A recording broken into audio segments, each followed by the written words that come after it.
자, 여러분 인사드리겠습니다. 우리가 얼마 만입니까, 여러분? 얼마 만이죠?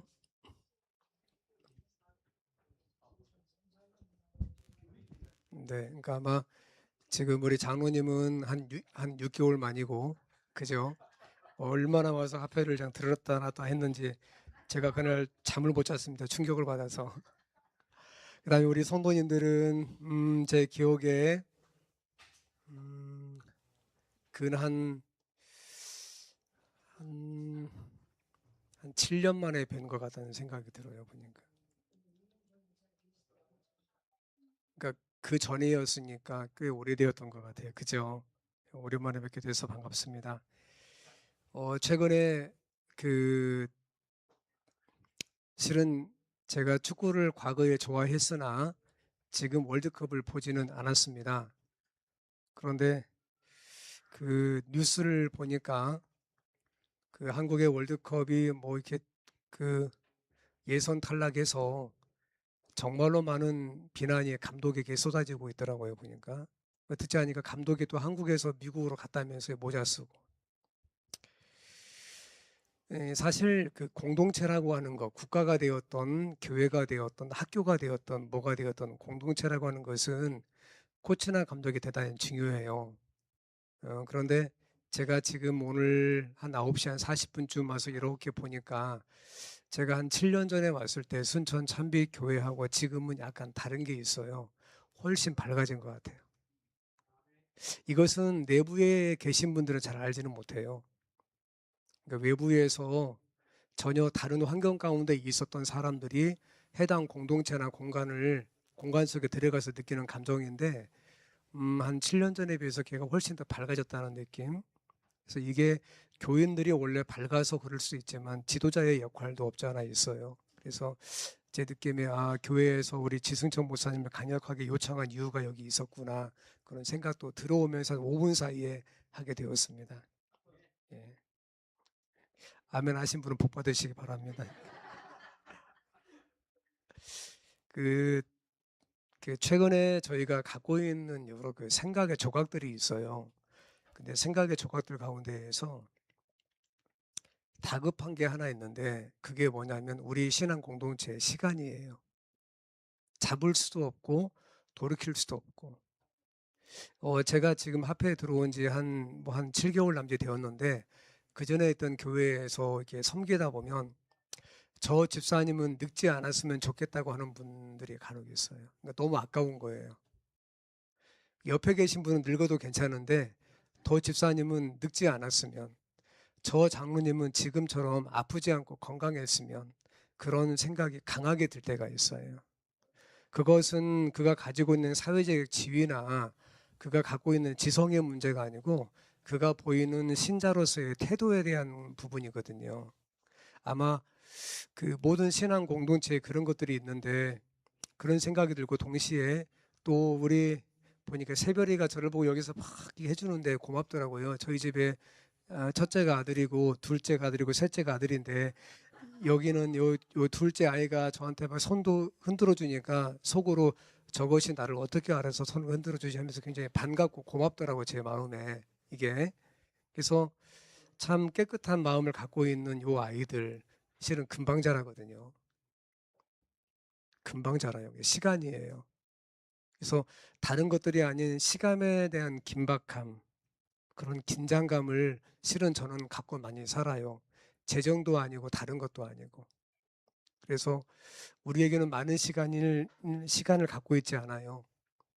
제가 오늘 준비한 말씀도 슬픔의 시대에 던지는 소망의 노래라고 제목을 정했는데 이 시대의 징조에 대한 부분을 좀 말씀드리면서 가장 중요한 것들을 한 가지 말씀을 드리고 오늘 말씀을 종료하려고 해요. 여러분, 시간이 넉넉하지 않아요. 잡을 수도 없고 돌이킬 수 없고 시간이 지나고 난 다음에 그때가 참 좋았지 하는 것들은 우리의 추억이라고 하는 마음의 공간 속에서 저장된 우리의 기억을 하나씩 꺼내가지고 되새김질 하듯이 그것뿐이지 그러나 그것이 역전시키거나 무엇을 바꿀 수는 없거든요. 따라서 우리에게 가장 중요한 것은 지금이고 그다음에 순천 참빛교회의 최고의 어떤 그런 성장이나 부흥을 경험할 시기도 과거가 아닌 지금이라고 생각하셔야만 돼요. 그래서 우리 목사님, 장로님을 중심으로 교회가 갖고 있는 강점, 때로는 약점, 어떤 것들은 넉넉한 것, 다른 것들은 덜 넉넉한 것, 그 가운데 하나님의 은혜가 채워져서 여러분 봄이 되고 가을이 되면 계절이 바뀌면서 애들이 키가 자라고 교회도 무엇 열매를 맺듯이 또 한 해가 지나고 두 해가 지나면서 이 교회가 조금 더 부흥하기를 원하고 성숙하기를 원하고 그 가운데 육적인 열매도 맺기를 간절히 바랍니다. 여러분 한 주 동안 어떻게 보내셨나요? 바쁘게 보내셨죠? 혹시 집에서 우리 엄마들은 청소를 많이 하지요, 주로. 그죠? 물론 남자분들이 도와주는 경우도 간혹 있죠. 근데 이렇게 보내셨나요? 감사하는 마음으로? 아니면 이렇게 보내셨나요? 왼쪽인가요? 오른쪽인가요? 왼쪽 좋아요. 그러면 저것을 본 여러분의 가정의 구성원들이 있을 거 아니에요? 뭐 아이가, 그러니까 아이들도 있겠죠? 아이는 그럼 아빠의 또 할아버지의 엄마의 모습을 보면서 이렇게 웃으면서 지냈나요? 아니면 이렇게 지냈나요? 우리 집에 개가 있다고 손 들어보셔서 개, 강아지 있다. 꽤 있네요. 여러분의 집에 강아지는 주인을 보면서 이렇게 했나요? 이렇게 했나요?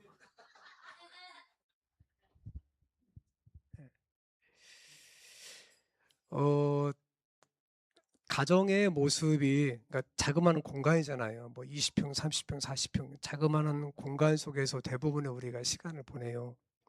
밖에 있다가도 집에 와가지고 또 시간을 보내잖아요. 예. 어, 가정이라는 공간 속에 있는 것, 그 삶의 태도나 이런 것들이 굉장히 중요합니다. 어쩌면 내 삶의 모든 것들을 결정할 수도 있어요. 동시에 가정 밖에 있는 부분도 중요하긴 해요. 그래서 우리는 가정 안에와 가정 밖에 중요하죠. 하지만 문제는 뭐냐면 안전한 곳이 없어요. 제가 닥터 맥스웰의 저서를 읽는데 그 가운데 맥스웰이 그랬어요. 정말로 안전하고 싶은가? 그럼 집에 있지 말라는 거예요. 죽는 사람 가운데 16%가 집에서 죽는답니다. 두 번째, 정말 안전하게 살고 싶은가? 길거리에 걷지 말랍니다. 24%가 길거리에서 걷다가 사고 당하든지 와서 죽는다는 거예요. 세 번째, 절대 밖에 나가지 말라는 거예요. 그럼 집 안에도 있지 말라. 밖에도 나가지 말라. 있을 때가 있어요, 없어요? 없어요. 여러분과 제가 살고 있는 시대의 모습입니다. 장담할 수 없어요. 어떤 나라는 정치가 조금 건강하고 다른 나라는 건강하지 않습니다. 문제가 발생하죠. 어떤 일을 예측할 수 있지만은 그러나 대부분의 경우에 예단할 수가 없습니다. 그래서 저는 마지막 때의 징조의 어떤 부분을 이 시간에 좀 말씀드리려고 합니다. 여러분 성경에서 가장 많이 반복되고 있는 말씀이 어떤 말씀이죠? 창세기부터 계시록까지 다양하게 성경이 반복하는 말씀들이 있죠. 그런데 그 가운데서 가장 많이, 그러니까 횟수로서 가장 많이 반복하고 있는 하나님의 약속은 무엇이죠? 예수께서 이 땅에 다시 오시겠다. 직접적인 문구는 2,500번 나오고 DL 무디는 한 6,400번 이상 나온다고 말을 했습니다. 그리고 가장 많이 반복되는 명령 가운데 하나는 두려워 말라죠. 예. 성경의 제일 마지막 문장입니다. 읽어보시겠습니까? 시작.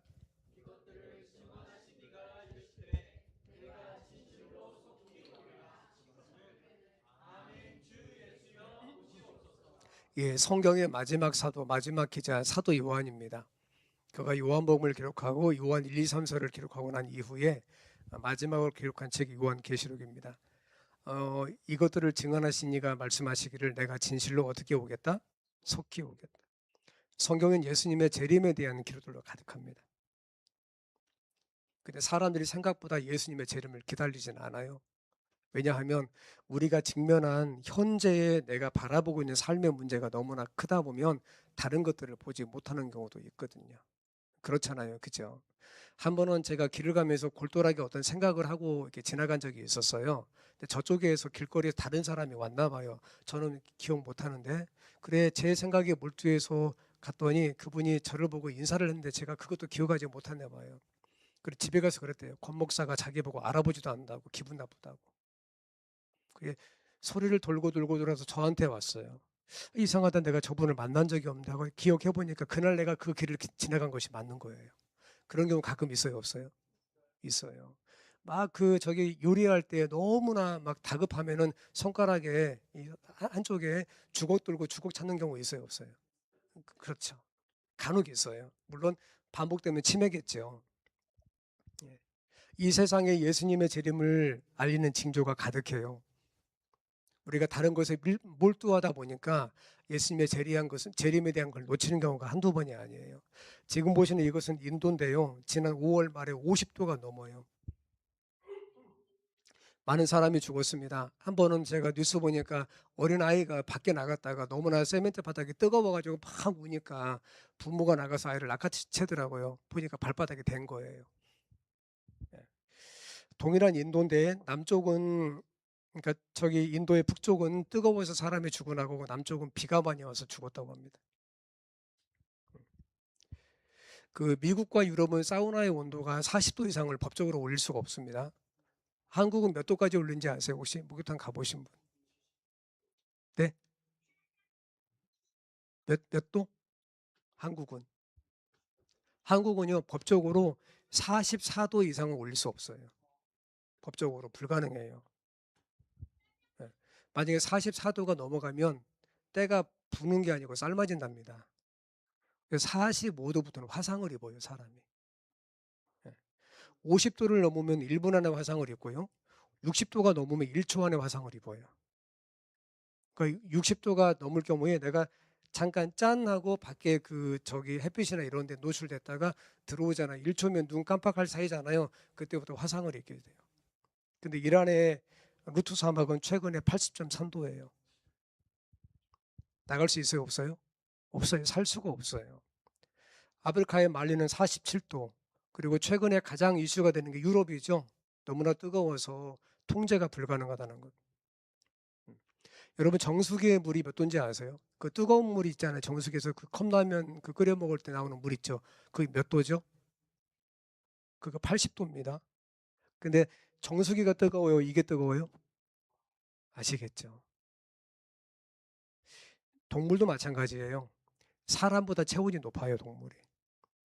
사람은 50도가 되면 죽어가는데 동물은 50도가 돼도 50도가 되기 전에 동물은 죽어요, 일반적으로. 48도, 만리입니다. 이것은 시베리아 여름입니다. 38도. 여기서 빨간색은 지날수록 뜨거운 겁니다. 우리가 영구 동토증, 영구적으로 동토 얼어있는 땅. 근데 지금은 시베리아가 38도까지 지난 여름에 올라갔습니다. 올해는 더 심할 겁니다. 지금 우리가 얻은 걸 세상에 몰두하고 있을 때에, 생존에 몰두하고 있을 때에 세상은 끊임없이 우리를 향해서 어떤 사인을 보내고 있어요. 여러분, 이 지구상에서 가장 모기가 많은 곳이 어디죠? 대한민국은 아니에요. 어디죠? 혹시 아시겠어요? 우리가 많을 것 같아요? 저 남쪽 나라가 많을 것 같아요?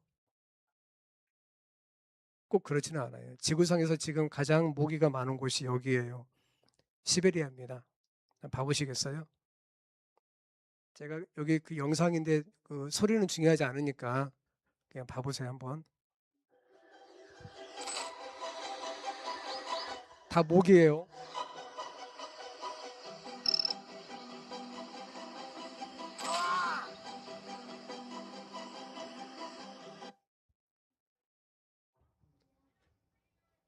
그 얼마나 모기가 많은지 제가 이 내 컴퓨터에 그 시베리아에 있는 걸 제가 영문 사이트 가서 다운받은 게 있는데, 모기가 죽었는데 너무나 많이 죽어서 그 공사장에 가게 되면 큰 삽이 있죠. 시멘트 푸는 삽을 무슨 삽이라고 하죠? 뭐 모삽인가 오삽이라고 하잖아요. 그게 모기 두께가 10cm가 넘어서 사람들이 큰 수레에다가 모기를 그 삽으로 떠가지고 담는 거예요, 이렇게. 네. 그러니까 10cm면 굉장히 두꺼운 것이거든요. 이렇게. 과거에는 모기가 살지 않았어요. 어디에? 시베리아 영구 동토층에 얼어 있으니까, 영하로에 있으니까. 하지만 지금은 38도면 어마어마하게 더운 거예요. 대한민국 정부는 해안수산부를 세종에서 부산으로 옮겼습니다. 왠지 아시죠? 예. 어디가 녹을 거니까. 북극이 녹으면 북극으로 가겠다는 거예요. 유럽을 갈 때. LA가 작년에 산불이 일어났죠. 예. 시속 160km로 바람이 불면서 15,000채가 전소되었습니다. 대한민국 1년 예산의 절반이 일주일 사이에 날아갔습니다. LA가 산불이 일어날 때 서쪽 끝에서 쭉 그 위도라고 하죠. 동일한 위도를 타고 쭉 가면 동쪽에 대서양에 나오는데 거기에 난리가 났고, 조금만 남쪽으로 가면은 텍사스는 훨씬 덥거든요. 거기는 여러분 알고 있는 온갖 뱀들이 이렇게 많은 곳이에요. 거기에 폭설이 납니다. 200명이 죽어요. 한쪽은 불타서 죽고 한쪽은 얼어 죽습니다. 동일한 시기에 해가 바뀌고 올해 초 이번에는 생각지 못하게 LA에 폭우가 또 쏟아져서 많은 사람이 죽었더니 동쪽에는 눈이 많이 와서 동일한 시간에 죽어나갑니다. 종잡을 수 없다는 거예요. 예. 그러니까 기후 변화가 아니고 기후 재난이죠. 이 모든 것들은 한 가지로 중복이 돼요. 뭐냐면 지구 온난화. 온도가 올라가면, 바다의 온도가 올라가면 기후가 극단적으로 바뀌고 태풍도 증가하고. 제가 보니까 최근에 히로시마 원자포탄에 5개에서 7개가 매 1초마다 터지고 있더라고요. 그 파워로 계산해 보니까. 태양에서 받은 열을 지구가 방출해야 되는데 방출하지 못하고 지구에 갇혀 있는 거예요. 뭐가 냐면 여름에 뜨거울 때 창문 다 닫아놓으면 차수가 엄청 뜨겁죠. 그것처럼 방출하지 못하는 거죠. 열돔 현상. 그게 다릅니다. 여러분, 북극의 빙하가 사라지고 있고 남극의 빙하가 가장 높은 게 4,500m예요. 낮은 게 1,600m고 평균 2,400m예요. 빙하의 두께가. 근데 거기에서 끝자락에 있는 빙하가 뚝 떨어지게 되면 한국의 영토의 5%가 물에 잠길 거라고 이미 예단하고 있습니다. 그래서 해운대에서는 살면 안 되는 거예요. 해운대 가보신 분 혹시 아시겠지만은 해운대 해수장에서 이렇게 해서 그 센텀시티 쪽으로 가면은 도로에다가 해마다 시멘트로 이렇게 해서 부어가지고 담을 쌓는 게 있을 거예요. 원래 그거 없었어요. 10년 전만 해도. 왜 그러죠? 해수면이 뭐하니까? 올라가니까 거기에 맞춰서 사람들이 민원을 집어넣으니까 처음에는 시멘트로 퍼 부었는데 그것도 안 되니까 이쁘게 그 왁구처럼 만들어 갖고 계속 올리고 있잖아요. 지금 그죠? 2030년 부산 4년 남았습니다. 삼성 센텀 시티가 바닷물에 조금 잠기기 시작합니다. 그리고 여러분 이건 많이 봤을 건데요. 지구의 온도가 1.5도를 이미 넘어서고 있습니다. 2.0도까지 가되면 태풍이 한 개 왔을 때 곱하기 64를 하게 되니까 64가 옵니다. 그리고 현재로 봐서 2050년 넘으면 3도까지 올라가게 되는데 3도까지 올라가면 대한민국은 1년에 8개월이 여름이 될 겁니다. 겨울에 눈이 오지 않을 겁니다. 뜨거운 지구, 임계점까지 다다르고 있습니다. 우리가 자판기가 있는데 가서 음료수 하나 먹으려고 하는데 거기에 500원 써 있는 거라 100원짜리 4개를 넣습니다. 나옵니까? 안 나옵니까? 안 나와요. 몇 개 넣어야 돼요? 5개 넣으면 나오죠. 동일한 거예요. 물을 끓이고 있습니다. 70도, 80도, 90도 수증기가 발생합니까? 안 합니까? 97, 98, 99 안 되는 겁니다. 몇 도? 100도. 1도 차이지만 99도와 100도의 차이는 하늘과 땅 차이죠. 임계점. 우리가 다른 말로 한계점. 지구가 한계를 넘어서고 있다는 거예요. 인간이 통제할 수 없고 지구 스스로 자정할 수 없는 거기까지 지금 가고 있습니다. 이걸 다른 말로 우리가 정리하자면 이 세상은 예수님께서 다시 오심을 볼 수 있는 환경으로 급속하게 뭐하고 있는 겁니까? 변하고 있는 거예요. 동일한 상황이, 동일한 징조가, 동일한 자연적인 문제가 예수를 믿는 사람과 예수 믿지 않는 사람이 동일하게 이 공간 속에 있는 지구에 발생하고 있습니다. 해석을 하는 거예요. 그걸 어떻게 해석할 거냐 이거예요. 자연재해가 증가하니까 석탄을 떼지 않으면 돼. 자동차 배기가스를 전기차로 바꾸면 돼. 아니에요. 불가능합니다. 그렇지 않아요. 증가하고 있어요. 하지만 우리는 이럴 때일수록 어떻게 해야 되는가? 하나님께서 이 세상을 위해서 이미 예언 속에 집어넣으셨던 그런 관점으로 이 세상의 징조를 해석할 필요가 우리에게 있는 거예요. 예수께서 마태복음 4장에 보시게 되면 성전에서 나와서 가실 때에 성전 건물들을 보시며 말씀하십니다. 이거 봐라. 내가 너에게 정말 말하겠는데 이 성전 있잖아. 돌 하나도 돌 위에 남지 않고 다 무너질 거야. 그리고 정확히 AD 70년에 로마의 타이터스 장군에 의해서 예루살렘이 망합니다. 하지만 미래 사건이기 때문에 예수님의 12 제자는 전혀 알지 못했죠. 그들 생각에 만약에 이 예루살렘 성이 무너지고 망할 것 같으면 세상에 종말이 올 거라고 그들은 생각을 해서 동일시한 거예요. 성의 멸망과 세상의 종말과. 그래서 묻습니다. 감람산에 계실 때에 어느 때에 이 성이 무너지겠고 또 예수께서 즉 하나님께서 이 땅에 오실 때 마지막 때는 무슨 징조가 있겠습니까? 꿈에도 생각하지 못했기 때문에 그냥 물어본 거예요. 그랬더니 예수께서 말씀하십니다. 예수께서 대답하여 이르시되 너희가 사람의 미혹을 받지 않도록 주의하라. 많은 사람이 내 이름으로 와서 나는 그리스도라 하여 많은 사람을 미혹하리라. 난리와 난리 소문을 듣겠으나 너는 삼가 두려워하지 말라. 이런 일이 있어야 되지만 아직 끝은 아닙니다. 그 다음 말씀. 민족이 민족을 나라가 나라를 대적하여 일어나겠고 곳곳에 기근과 지진이 그리고 킴예스 벌전에는 하나 더 넣었죠. 전염병이 있으리니 이 모든 것들이 끝이 아니고 뭐라? 시작이라.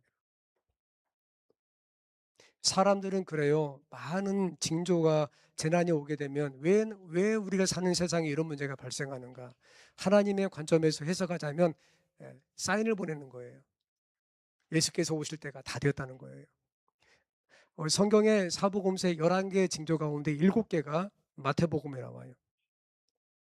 그리고 예수께서 마태복음 4장 8절에 말씀하시기를 이 모든 것이 재난의 시작, 킹제임스 성경에는 모든 것이 슬픔의 시작이라. 슬픔, sorrow 그랬어요. sorrow. 실제 저 단어의 성경 원어는 그 여인이 임신을 해서 출산할 시기가 다가오면 제가 얘기를 나보지 않아서 모르겠지만 하여튼 저희 집사람 말을 빌리자면 출산할 시기가 되면 고통도 점점점 오고 그 다음에 이걸 어떻게 설명해야 돼요? 제가 남자라서 좀 한계가 있는데 여하튼 고통이 굉장하다 그래요. 여하튼 들어보니까 그 경험하시면 아실 거 아니에요. 그죠? 징조가 오죠. 통증이 오고 이 모든 것들이 통증의 시대, 고통이에요. 저 성경 원어를 그 영어를 고통으로 번역할 수 있고 슬픔으로 번역할 수 있어요. 멈추지 않습니다. 조금 더 말씀드립니다. 미국과 이란 전쟁 아주 나라가 쑥대밭이 됩니다. 그리고 러시아 우크라이나 전쟁 100만 명이 넘는 사상자가 났고 멈추지 않습니다. 이럴 때 사람들이 생각합니다. 우리는 대한민국이니까 듣자 하니까 무슨 뭐 정부에서 투자한다 하고 큰 문제가 없을 것 같아. 그렇지 않습니다. 이거 보시겠습니까? 뭔지 아시겠어요? 뭐처럼 보이시나요? 이것이? 이게 중국이에요. 필리핀이에요. 대만입니다. 여기 사람 있는 곳은 일본이겠죠. 그리고 여기에 대한민국 지도인데 거꾸로예요. 거꾸로 지도. 밑에 있는 건 북한이고 위에 있는 이 동그란 빨간색은 뭡니까? 남한이에요. 미국이 주장하는 거예요. 일본이 섬이고 대만도 섬이고 필리핀도 섬이다. 다 미군 기지가 있어요. 하지만 유일하게 중국과 연결된 육지와 연결된 반도는 어디밖에 없다? 한국밖에 없다. 따라서 중국과 대만의 전쟁이 벌어지게 되면 미국이 선택할 수 있는 최선의 방법은 대한민국을 전쟁터 삼아서 공격하는 거다. 저게 미국의 전략이에요. 얼마 전 뉴스에 공개적으로 말한 것처럼. 우리의 선택과 상관없이 우리는 언제든지 위험에 노출될 수가 있어요. 제가 남선교회에서 한 5년 가까이 목회를 했는데 처음에 갔을 때 포크레인 갖고 땅을 파고 있었어요. 이제 이게 산이 있기 때문에 땅을 파야만이 거기에 뭐 이렇게 뭐 기초 같은 것도 하고 건물도 올릴 거 아니에요. 뭐 아무것도 모르고 가점에 하여튼 가니까 막 파가지고 철근도 옮겨오고 있더라고요, 보니까. 그리고 공사장에는 인부들이 와가지고 이렇게 아시바라고 합니까? 벽을 세워서 이렇게 안에 보이지 않게 이렇게 막는 그 작업을 하고 있었어요. 그래 이제 가서 파악해 보니까 계약을 했더라고요. 그 건설 회사하고. 그래 공정에 맞춰서 교회는 돈을 지불하고 건설 회사는 계속 시간에 맞추어서 점점점 교회가 올라가고 있었어요. 그런데 어느 날 갑자기 중국하고 호주하고 전쟁이 벌어진 거예요. 무역 전쟁. 정확히는 모르지만 내용은 뭐냐면 호주가 중국에다가 철광석을 수출하지 않기로 한 거예요. 우리하고 관련이 없어요. 중국과 호주의 문제라고요. 그러자 그 사건이 벌어진 일주일 후 사장이 우리를 찾아왔어요. 이제 안식일 날, 그분은 우리 교회는 아닌데 안식일에 와서 저한테 오후에 말하기를, 목사님, 이제 그 위원회, 건축위원회에 있는데, 목사님, 저희가 처음에 그 계약을 했는데 안 될 것 같습니다. 무슨 뜻입니까? 처음에 귀교회와 우리 회사가 계약할 때는 철근의 70%만 계약을 했습니다. 톤당 64만 원 주고. 근데 중국과 호주가 무역 전쟁 한다고 합니다. 연락이 왔습니다. 1톤에 136만 원씩 구입하라고. 몇 배? 2배예요. 자연스럽게 우리가 70%의 돈을 주고 70%의 철근을 사놨어요. 그럼 나머지 30%는 몇 배 줘야 돼요? 2배. 64만 원인데 136만 원이에요. 그러니까 2배 조금 넘는 거죠. 제가 물어봤어요. 좀 싸게 안 됩니까? 근데 그분이 그래요. 저희들도 돈을 주고 수입하는 걸 사와야 됩니다. 그래 나머지 30%는 저희가 136만 원 주고 계약을 했어요. 얼마 후 부엌에서 이게 뭐 부엌에 숟가락 젓가락 이런 걸 집어넣어야 되지 않습니까? 새롭게 건물을 지니까. 이미 똑같은 회사에 그 회사에서 와가지고 왜 2천만 원 주고 부엌 집기를 하기로 하고 돌아갔어요. 근데 웬걸 3,500만 원 들었어요. 이해하시겠어요?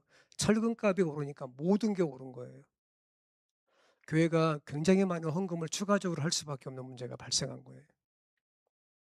나는 선택하지 않았는데 내가 성실하게 살았다고 하더라도 우리 주변의 여러 이 세상의 환경에 의해서 우리가 영향을 받아요, 못 받아요? 받는 거예요. 여수의 어떤 공단에서 일하는 장로님이 그래요. 어렵다고. 장로님이 어려우신가요? 아니요, 나는 어렵지 않는데 내 주변 사람들이 어렵다고. 왜 어렵답니까? 공단이 돌아가지 않다 보니까 그분들이 일을 할 수 없게 되고 여수 시내에 식당들이 문을 닫게 되고, 그러니까 거기에 거주하고 있는 교인들도 동일하게 삶이 어려워진다는 거예요. 내가 성실하게 살았음에도 불구하고. 전염병의 창궐 말할 것도 없습니다. 근데 저는 이 말씀을 좀 드리고 싶습니다. 같이 읽어보시겠습니까? 시작.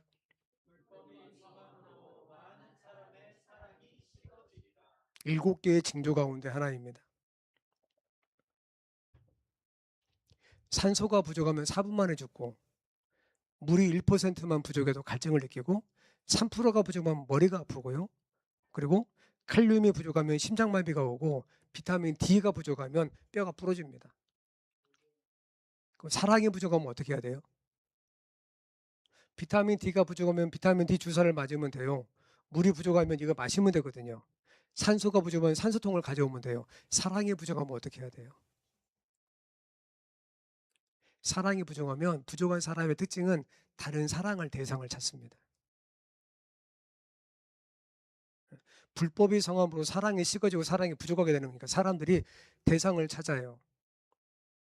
대상을 찾지 못하면 대상을 확장시킵니다. 그래서 이 가운데 하나가 반려동물이 증가하는 이유예요. 반려동물, 그러니까 개나 고양이가 죽으면 어떻게 합니까? 그거 끓여 먹습니까? 아니, 어떻게 합니까? 아, 맞아요. 보시겠어요? 이게 강릉 현덕사에 있는 건데 우리가 천도제라고 하죠. 49제. 제가 현덕사 홈페이지에 갔더니 정식은 700만 원, 간단한 건 50만 원 써놨더라고요. 지금 저기 스님이 있죠? 앞에 개 사진, 저 실제 사진 현덕사 사진입니다. 스님이 있고 개가 있는데 지금 뭐 하고 있습니까? 천도제 드리고 있어요. 우측에 뭔지 아시겠어요? 예, 개가 죽으면 개 옷이에요. 그 다음에 왕생을 부르면서 동일하게 현덕사회에서 뭐 하고 있습니까, 여러분? 여기 보니까 계사진 걸어놓고 뭐 하고 있어요? 절하고 있죠? 이건 뭔지 아시겠어요? 지방이에요, 지방. 선, 애견, 푸들, 뿌꾸, 영가. 영가가 뭔지 아시죠? 한가로. 예, 영가는 자기 가족 가운데 어떤 사람이 죽었을 때 불교에서 쓰는 용어예요. 영가. 선, 먼저 있었던 그의 존재는 사람이 아니고 애견이에요. 그죠? 그리고 그는 남자가 아니고 푸들인 이름이 그 푸들 종류인데 이름은 뿌꾸예요. 그리고 영가.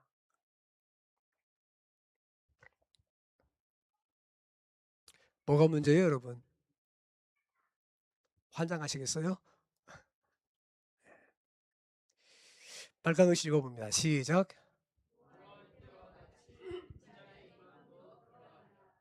홍수전에 제가 봅니다. 홍수전에 노아가 방주에 들어가던 날까지 사람들이 먹고 마시고 장가들고 시집가고 있으면서 먹고 마시고 장가들고 시집가고 있으면서 이거 문제가 되나요? 아니요, 문제 없어요. 하지만 그 다음 말씀 홍수가 나서 그들의 달벼락에까지 깨닫지 못하였으니 인자의 임함도 이와 뭐가 문제예요? 몰두하는 거예요. 몰두. 세상에 살아가면서 하나님을 바라보지 아니하고 세상에 몰두하는 거예요. 시집가고 먹고 마시고 장가가는 게 문제가 아니고 이것만을 위해서 몰두하는 거죠. 그것이 마지막 때에 일어날 것인데 노아의 때에 이미 있었던 것과 동일하게 있을 거라 이거예요. 하나님을 잊어버리고 소망 없이 일상적인 것에 이것이 모든 것인 줄 알고 살아가는 것이죠. 조금만 더 볼까요? 노아의 때. 노아의 때를 가장 강력하게 증거하는 성격 구절은 이겁니다. 온 땅이 하나님 앞에 부패하고 그 다음 노란 글씨 뭐라고? 포악함. 땅에 뭐합니까? 저 포악함이 히브리어 하마스라는 단어인데요. 그 뜻이 좋지 않는 단어예요. 제가 히브리어 직역을 제가 성경 보고 제가 이렇게 적어봤습니다. 그리고 그 땅은 하나님의 면전에서 완전히 썩어 문드러졌고 그 땅은 폭력과 무법으로 가득 차버렸다. 여기서 폭력과 무법, 포악함 같은 하마스라는 뜻인데 이게 뭐냐면 아주 극도의 악한 폭력이에요. 피를 갖다가 즐기는 거지. 피맛을 즐기는 하나의 중독된 상황을 가리키는 단어예요. 한계에 이른 것이에요. 그래서 하나님이 세상을 심판하시려고 하십니다. 어떻게? 너를 위해서 뭘 만들어요? 방주를 만들어요. 고페르나무, 과거 성경 삼나무, 엘렌 지 화이트 삼나무라고 했어요. 하나님께서 세상을 창조하시고 난 다음에 한 번도 비가 내린 적이 없었죠. 그러니 홍수로 세상이 망한다는 것은 상상하기 힘들었을 거라고.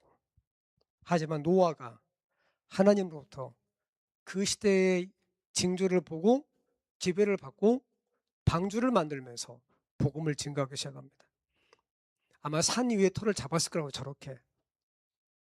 그 좋은 목재를 찾아서 돌아다녔을 거라고요. 그죠? 방주를 만들어야 되니까. 그러니까 처음에는 사람들을 아마 불했을지 모르겠어요. 저거 만들려면 땅도 팔아야 되고 밭도 팔아야 되고 집도 정리할 거 아니에요. 아마 자기의 가족과 함께 만들었었고 특별히 성경을 연구해보면 무드셀라도 함께 만들었어요.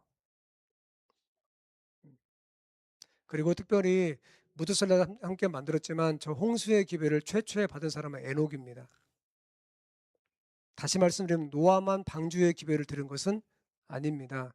그 위에 믿음의 선조들도 그들이 살았던 각 시대마다 점점점 징조가 증가하니까 하나님을 통해서 기회를 받는데 베드로후서는 이 비밀을 present truth, 우리가 과거에 이것을 엘렌 화이트는 현대 진리라고 번역을 했죠.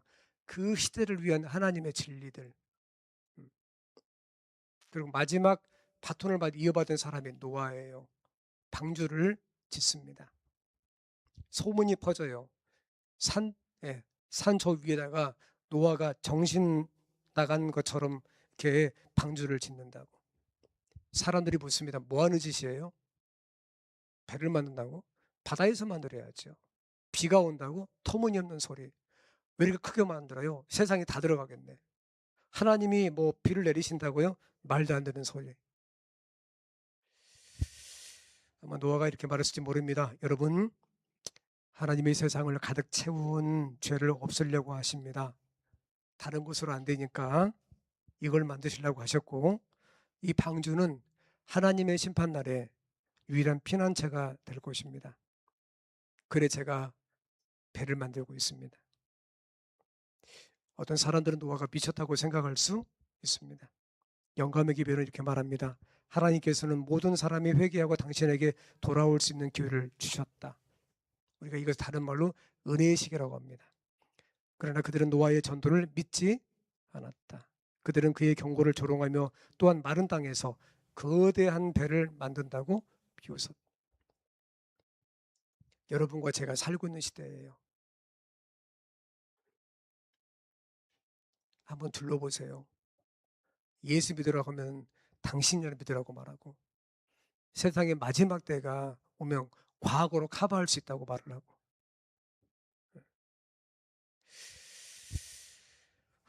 100년의 세월이 지나고 20년이 더 지나갔습니다.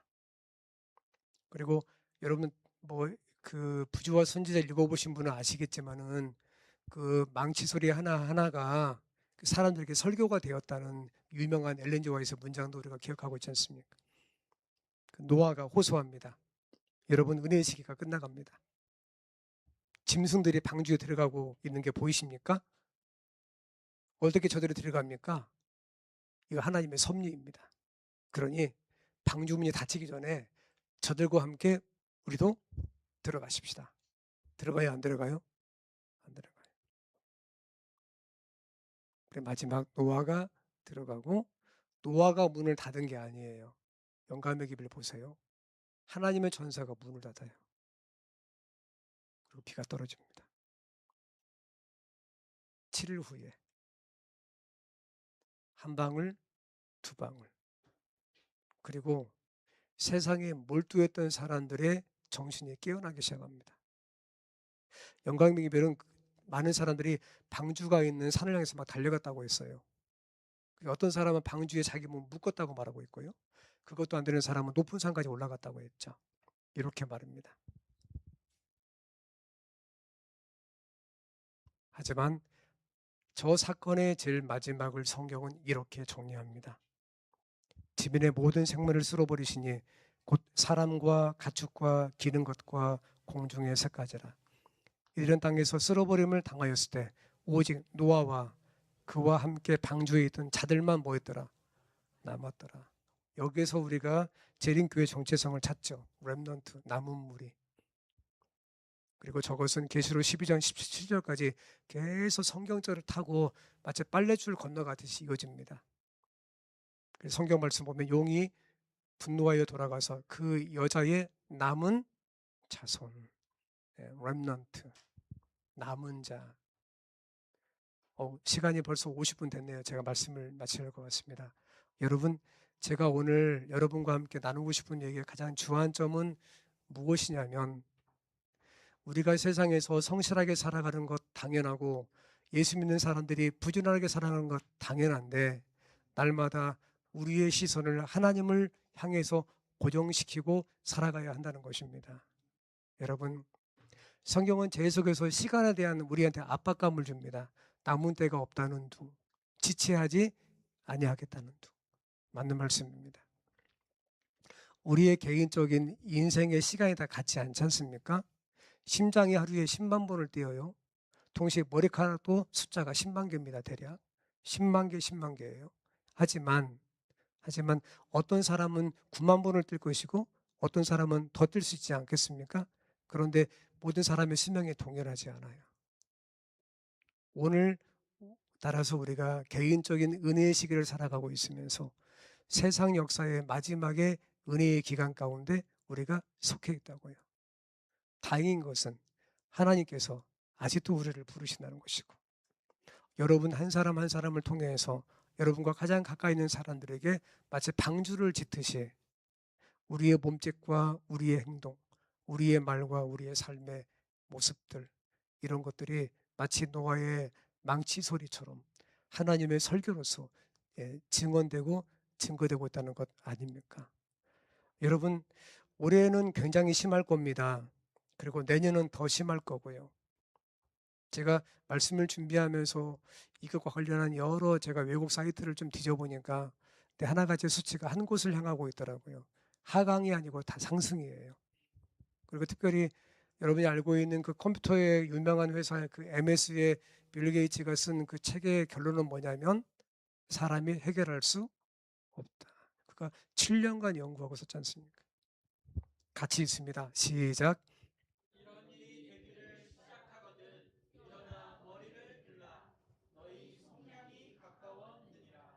여러분 세상은 온난화로 끝나지 않습니다. 핵전쟁 아닙니다. 수면 아닙니다. 모두가 징조입니다. 세상은 예수님의 재림으로 끝날 것입니다. 그래 서두에 말씀드린 것처럼 어, 내가 진실로 속히 오리라 하시거늘 아멘 주 예수여 오시옵소서.